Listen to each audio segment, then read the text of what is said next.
Futurecast. After the wild and crazy morning, we now look forward, and things look nice if you have outdoor plans this afternoon, and it also looks dry if you're heading to the Patriots-Dolphins game. Here is a breakdown of your Futurecast.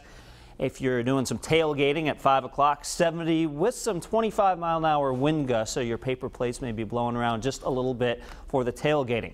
Notice how quickly things change as we head throughout the game. 8 p.m. we're at 60 degrees, still a little breezy, and then breezes do start to taper off by midnight when you're walking back to your car to the parking lot after the game. Notice we're down to 47 degrees. So just bring the layers. It starts a lot milder than it ends out there at Gillette. Live Pinpoint Doppler 12 not showing any precipitation right now after an abundance of rain earlier this morning. So we will leave you in the low category on the Eyewitness News Threat Tracker. Just a beautiful blue sky out there right now. A few clouds dotting the sky. You'll notice there's a lot of action in the atmosphere as the clouds are zipping by pretty quickly. Temperatures low 70s in Providence, Smithfield 70 degrees, Newport at 67, and New Bedford at 69. And while it will not be as breezy as this morning, still some busy winds out there this afternoon. Winds right now in Providence out of the southwest at 16 miles an hour, and in Newport you can see those winds blowing around 10 miles an hour from the southwest.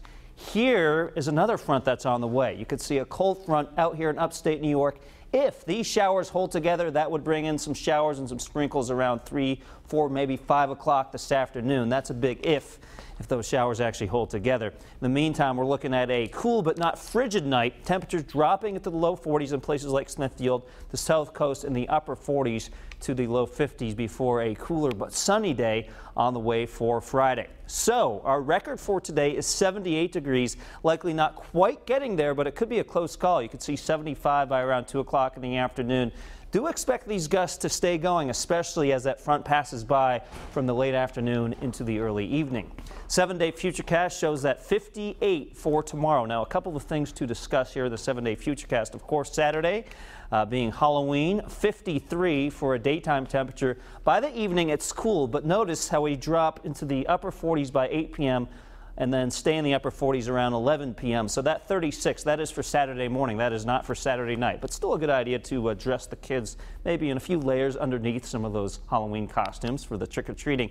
Another thing I want to point out, Sunday, partly sunny, a chance of an afternoon shower or sprinkle, certainly not a washout. I also want to point out this, sunset 4:41 p.m. Well, why is that? Yes, you're exactly right. That's because Saturday night we have to set the clocks back, and although that can be a little demoralizing with losing that hour of daylight in the afternoon, it actually gives us an extra hour for the weekend. So that's the good part of setting the clocks back. It also gives us an extra hour of daylight in the morning for people like Danielle and myself that sometimes get up early in the morning to work those morning shifts. Now, as we take a look at the rest of the 7-day Futurecast, we're actually seeing some milder weather approach gradually. You can see 63 for a high temperature on Monday, and then 64 on Tuesday and Wednesday with the mostly sunny skies. And of course, if you want updates on that Pats game forecast, Tony Petracca looking at more information starting live at 5. But again, the good news, Danielle, is we're looking at dry conditions for the Patriots game tonight. It is good news. All right, thanks, Pete. Yep. Here's a look now at what we're working on live at 5 tonight.